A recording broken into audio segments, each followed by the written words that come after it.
Hi students, welcome back. आज हम आपके लिए हैं टेंसेस सीखने का नया तरीका। प्रेजेंट, पास्ट और फ्यूचर टेंस होते हैं, ये तो आपको पता ही है। लेकिन टेंसेस में एक सेंस नाम की भी कोई चीज़ होती है। ये तो हो गया हमारा टाइम, सेंस भी कुछ चीज़ होती है। ये हम आपको आज सिखाएंगे। चलिए, वीडियो में आगे बढ़ने से पहले अगर आपने अभी तक चैनल को सब्सक्राइब नहीं किया तो चैनल को सब्सक्राइब करें, लाइक करें, दोस्तों के साथ शेयर करें ताकि उनके पास भी वीडियो जाए ना। चलें, बढ़ते हैं अपनी वीडियो की तरफ। आज का हमारा टॉपिक है टेंसेस, और हम टेंसेस को सिखाने के लिए आपको आज ऐसी ट्रिक्स बताएंगे और ऐसा तरीका बताएंगे कि आपके लिए बहुत आसान हो जाएंगे। आपको भी पता चलेगा कि टेंसेस सीखने इतने आसान थे। हमने बचपन में क्या किया? जी, बचपन में हमने याद किया, रट्टा मारा, कोशिश की, लेकिन कुछ नहीं बना ना। अब हम कॉन्सेप्ट क्लियर करेंगे। कॉन्सेप्ट से जो चीज़ क्लियर होती है ना, वो हमेशा याद रहती है। ठीक है, टेंसेस को पहले तो टेंसेस को समझना है हमने। टेंसेस में होता क्या है, टेंसेस किस काम में आते हैं हमारे लिए, और टेंसेस बनते कैसे हैं। टेंसेस हमें बताते हैं कि हमारे काम का क्या स्टेज है, हमारे वर्क का स्टेज बताते हैं, और दूसरी चीज़ बताते हैं टाइम, कि हमारा टाइम कौन सा है जब ये काम हुआ, सही है, या ये हो रहा है, या जो भी स्टेज हो उसका, सही है। अब उसको मैं थोड़ा सा डिटेल में समझाने जाता हूँ आपको। आपने जनरल समझना है इसको, आपने बिल्कुल याद करने की तरफ नहीं जाना। आपको भी पता है, मुझे भी पता है, हम सबको पता है कि टाइम हमारे पास कितने किस्म का होता है। टाइम सिर्फ 3 किस्म का होता है। एक पास्ट जो गुजरा हुआ है, एक प्रेजेंट जो मौजूदा है, एक फ्यूचर जो आने वाला है। देखिए, टाइम की तो हमें समझ आ गई, टाइम में तो हमें कोई परेशानी नहीं हुई। अभी हमें वर्क कितने टाइप का होता है और वर्क क्या होता है, ये कन्फ्यूजन होगी आपको। जैसे मैं एक जुमला बोलता हूँ, मैं आपको पढ़ा रहा हूँ, मतलब ये प्रेजेंट टेंस है, ये आपको पता है। मैं आपको पढ़ा चुका हूँ, इसमें क्या समझ आया आपको? अरे ये भी तो प्रेजेंट टेंस ही है, ये भी तो मौजूदा दौर का ही काम है, लेकिन एक में काम कर रहा हूँ, दूसरे में काम कर चुका हूँ। चलें उसका फ़र्क समझते हैं। एक होता है कंटिन्यूस टेंस, ठीक है। कंटिन्यूस टेंस में क्या है, मैं आपको पढ़ा रहा हूँ, कंटिन्यू है टाइम, चीज़ चल रही है, काम एक है वो चल रहा है, ख़त्म नहीं हुआ अभी तक।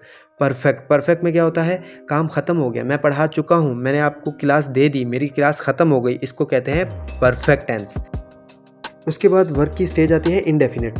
एक चीज़ होती है डेफिनेट, जैसे डेफिनेटली मैं ये काम करूँगा, डेफिनेटली मैंने ये काम किया है, मतलब मुझे यकीन है, जिस चीज़ को मैं यकीनन कह सकता हूँ। और एक चीज़ होती है इनडेफिनेट, मतलब उस पर यकीन नहीं होता, तो इसको हम कहते हैं इनडेफिनेट चीज़ या इनडेफिनेट वर्क, ठीक है। उसके बाद चौथा टेंस होता है परफेक्ट कंटिन्यूस। इसको तफसील से हम आगे पढ़ेंगे, अभी हम कंटिन्यू करते हैं। जस्ट आपका कॉन्सेप्ट क्लियर करने के लिए मैंने ये थोड़ी सी आपको एग्जांपल्स दी, तो आगे चलते हैं। हम टेंसेस को कुछ चीज़ों में डिस्ट्रीब्यूट कर देते हैं, मतलब एक चार्ट बनाते हैं जिससे आपको बहुत इजीली समझ आएगा। ठीक है, हमारे पास कितने किस्म के टेंसेस होते हैं, पास्ट, प्रेजेंट और फ्यूचर, ठीक है। पास्ट में भी हमारे पास continuous, perfect, indefinite, perfect continuous, ये चारों टेंस आएंगे। तो क्या आपको क्या लगता है कि प्रेजेंट और फ्यूचर में भी ये आना चाहिए? जी बिल्कुल आएंगे। प्रेजेंट और फ्यूचर में भी कंटिन्यूस होगा, परफेक्ट होगा, इंडेफिनेट होगा, परफेक्ट कंटिन्यूस भी होगा, ठीक है। तो ये हमने चारों पे लिख लिया। अब आप बताएं, आपको कितना मुश्किल लग रहा है? आपने पहले क्या किया, आपने टाइम के 3 स्टेजेस निकाल लिए, पास्ट, प्रेजेंट और फ्यूचर, ठीक। फिर वर्क के 4 स्टेजेस निकाल लिए, कंटिन्यूस, परफेक्ट, इंडेफिनेट और परफेक्ट कंटिन्यूस। 4 वर्क होते हैं और 3 टाइम होते हैं। 4 को 3 से मल्टीप्लाई करेंगे, 12 आ जाएगा। मैथमेटिक्स भी मैं आपको दरमियान में ही समझाता जा रहा हूँ, ठीक है। तो आपने क्या करना है, हर टाइम के साथ 4 वर्क लगा देते हैं। पास्ट के साथ 4 लगा दिए, प्रेजेंट के साथ 4 लगा दिए, फ्यूचर के साथ 4 लगा दिए, ठीक है। तो बचपन में तो हमने ऐसे पढ़ा ही नहीं था, ये कैसे समझा रहे हैं? अरे ऐसे ही होता है, आसान तरीके से समझाएं हम आपको। जी, तो जिस तरह हमें बचपन से पढ़ाया गया, या जैसे हमने रट्टे लगाए, जैसे हमने याद किए टेंसेस, हमें आज तक याद नहीं हुए ना। चलें आज हम ट्रिक के साथ करते हैं।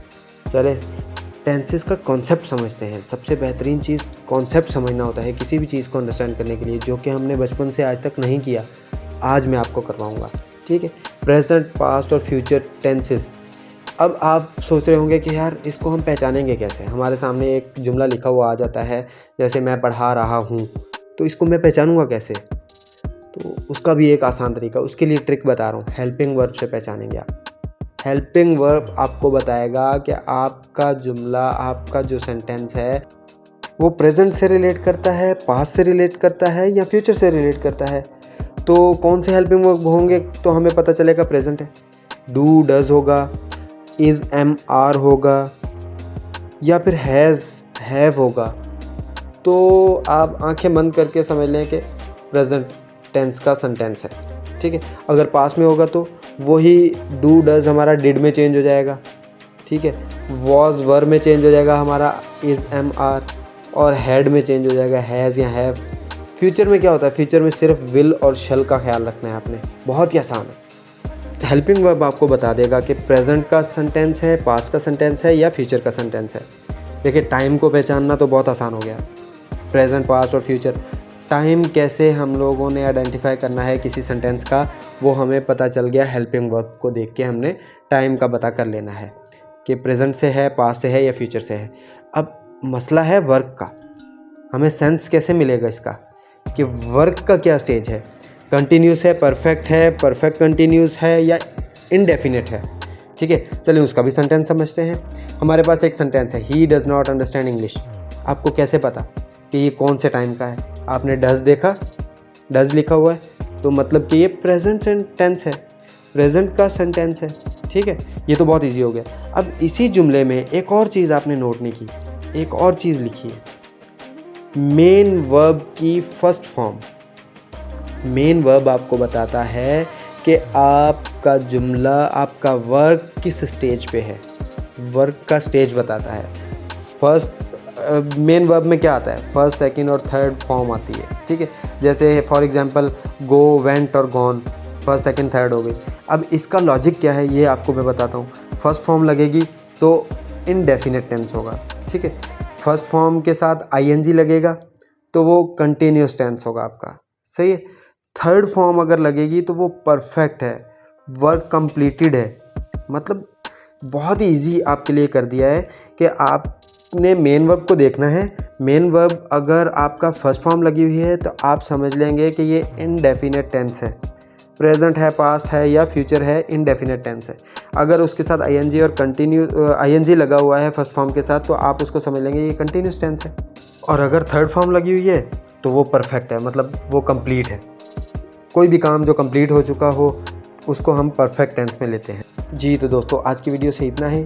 आपको थोड़ा सा अधूरा लग रहा होगा, लेकिन हम आगे वाली वीडियोस में इसकी और डिटेल लेके आएंगे, इसकी एग्जांपल्स लेके आएंगे। जस्ट आपका कॉन्सेप्ट क्लियर करना था टेंसेस का, जो कि अब तक हो गया होगा। आपको टाइम और वर्क को डिस्ट्रीब्यूट करना समझ आ गया होगा और उनको आपस में मिला के कैसे टेंसेस को 12 टेंसेस बनाना है वो आपको समझ आ गया होगा। हमारा आज की वीडियो का मकसद ही ये था। अगर आपने ये सीख लिया तो हमारा मकसद पूरा हो गया। चलें आज डियर टीचर के चैनल से आज के लिए हमें इजाज़त दें।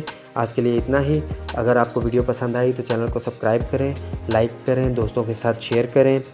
मिलते हैं नेक्स्ट वीडियो में टेंसेस की पूरी डिटेल के साथ और एग्जांपल्स के साथ। तब तक के लिए हमें इजाज़त दीजिए।